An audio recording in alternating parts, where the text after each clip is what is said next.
All right, back out on trail. This weekend is actually a hike I've been waiting for since winter.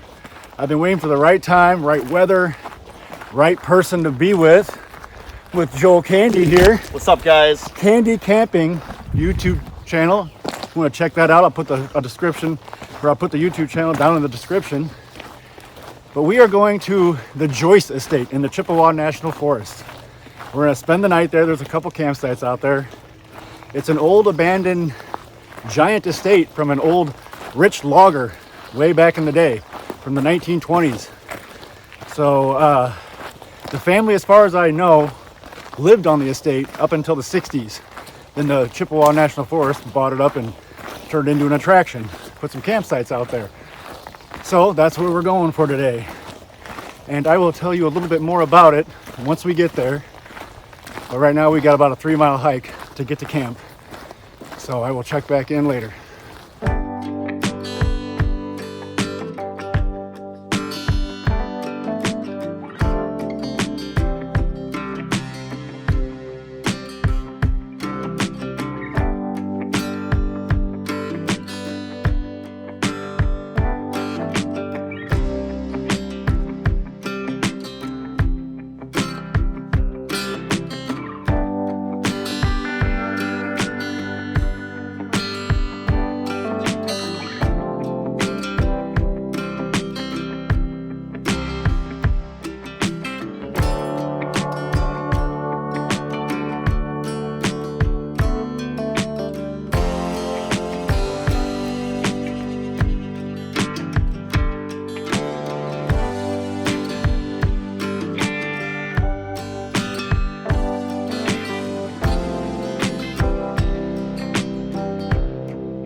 All right, so now that we are at camp and we've checked everything out and kind of looked around, we are gonna start setting up our tents.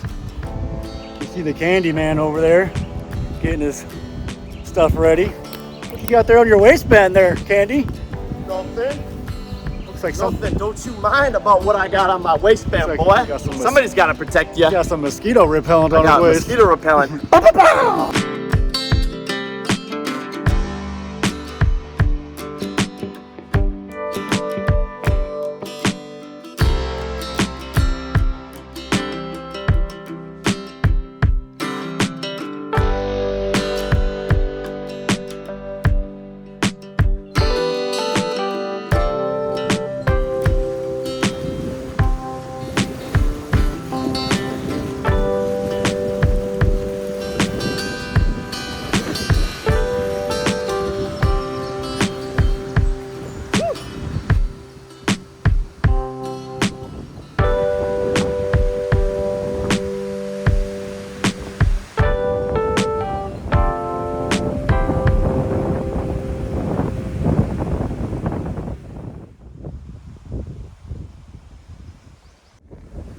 Something that I thought was kind of cool that I was going to point out that we didn't notice at first coming down this trail.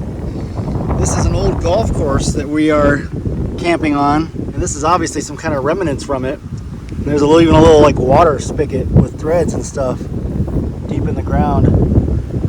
So who knows what this was used for? Obviously some kind of probably like water irrigation or maybe a water fountain, who knows. But yeah, this is where we're camping, is the old golf course. This is obviously something else from the old golf course. Not sure what it is or what it was used for. This wood attached to it is really loose, so I'm not going to touch it too much. That's obviously the original wood of whatever structure was right here, and there's another one of them right there. So whatever these are, they are still here from the golf course. So as I was saying that we're camping on the old golf course, we've kind of realized, I'll kind of walk over here and show that we are actually sitting on what we think is the green, is where we're camped on. So let me come down here real quick and I'll switch the camera around and kind of show you what I'm talking about. It's a little bit harder to tell on camera, but there's a little berm right here. It kind of comes up and then we're on this flat spot right here as the candy man's changing. But I think his head is on the hole where the hole was. My head's usually on some kind of hole. But yeah, you can see it kind of drops down right here. There was some kind of probably water feature, maybe sandbar or sand pit. I don't know, but you can see it all kind of comes around right here. So, and you kind of just walk down off of it. Like I said, it's probably harder to tell on camera. But yeah, I'm pretty sure this area right here was one of the greens. Pretty interesting.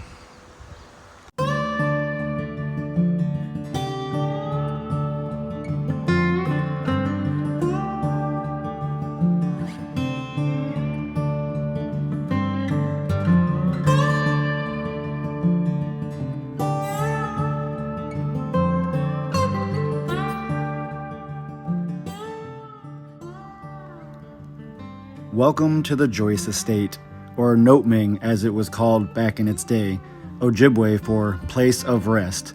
The Joyce Estate was very unusual for its day, an isolated 4,500 acre resort with 40 buildings including its own golf course, which is where our tents are set up right now, private telephone line, and an airplane hangar. As for the original owners, it was David and Beatrice Joyce from Chicago, whose family did very well in the Minnesota logging industry that peaked around 1910. They built the estate from 1917 to 1935. The two would leave Chicago in June, spending summers and falls at the estate till September. David Joyce died in 1937 and Beatrice in 1946. The estate was used by their daughter until 1972. Here we are at the main lodge, built in 1917. This was the dining and socializing area, the only building on the property in which meals were made.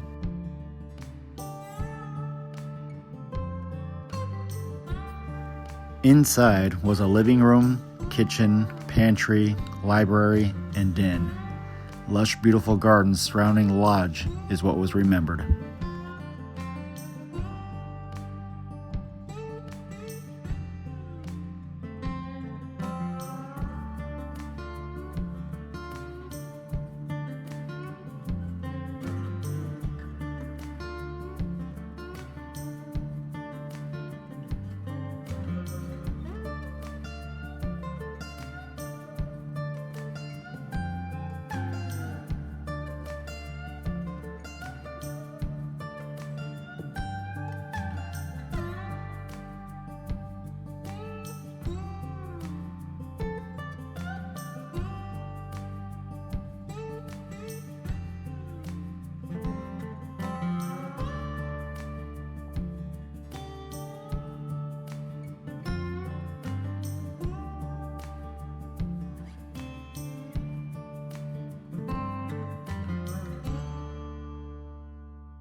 Oh, there's a path to go right down to the main cabin. This is the Mary Louise cabin. Mary Louise was a friend of the family with her own cabin. Oh, this is the exact same as the other one. Is it? Yeah. Except the bathroom's a little more finished. That's sweet. It had light switches and everything. That's cool. It is.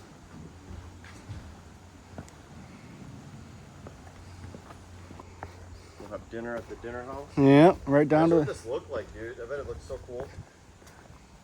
Dude, this was probably so cool back in the day. Oh, here's another little path. Wonder what this pole was for. It probably had a light.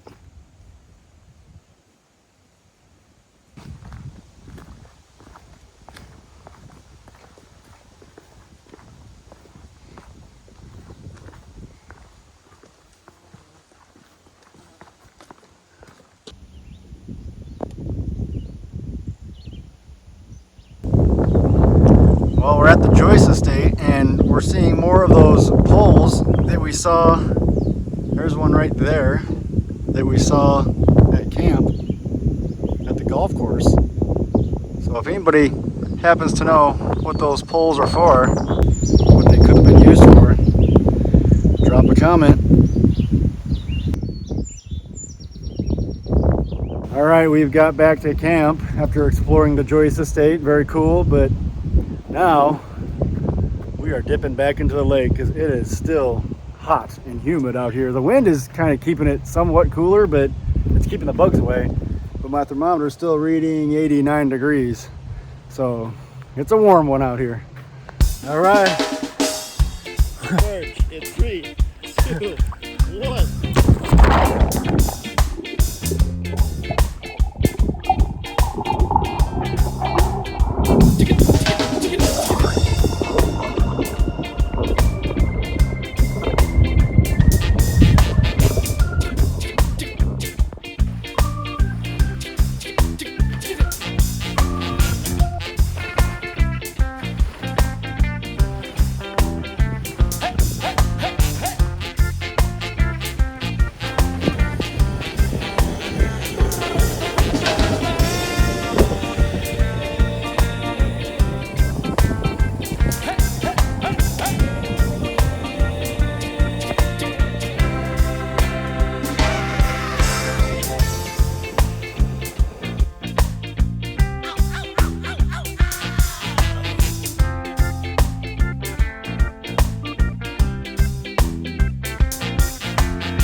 All right, well, it's about 6:30. We put the rain flies on our tents. There's actually a tornado watch out. So that's at like 9, 10 o'clock at night. So we'll see how fast we have to hurry up and get into our tents. But it also is supposed to rain at like 2, 3 in the morning, a little bit more. So we'll see how that goes. Either way, rain flies are on. We are ready. What are you drinking, bro? I'm drinking hot coffee. When it's 87 degrees out? That's how I roll, bro.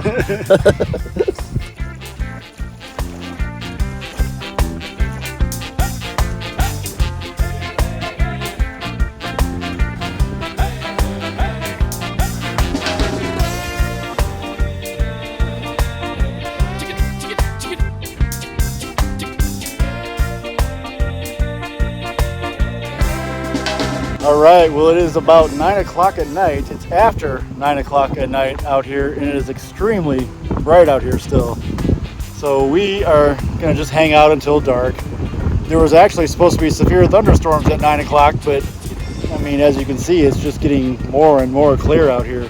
We're hoping to actually get some stars tonight. It's getting so clear.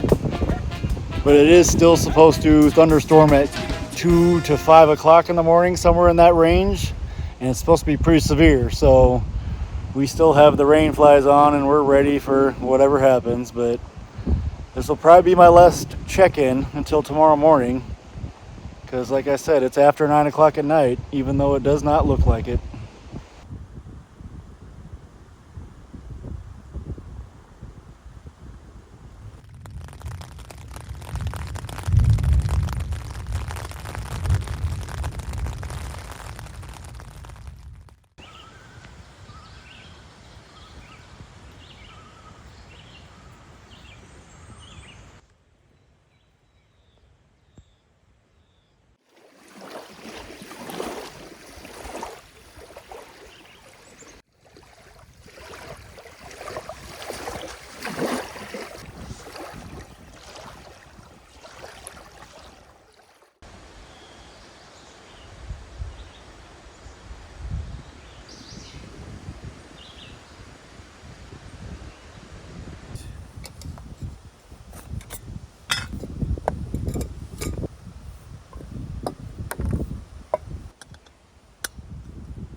When I went to Costa Rica, there's a lot of shit in Costa Rica.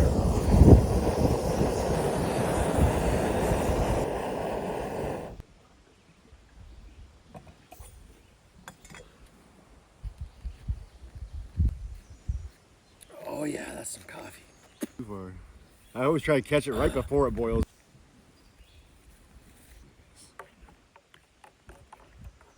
See some moose or something out That would feeding on be the grass. sweet. Yeah, it's like I was open. I looked over there right away. I'm like, nah, nothing.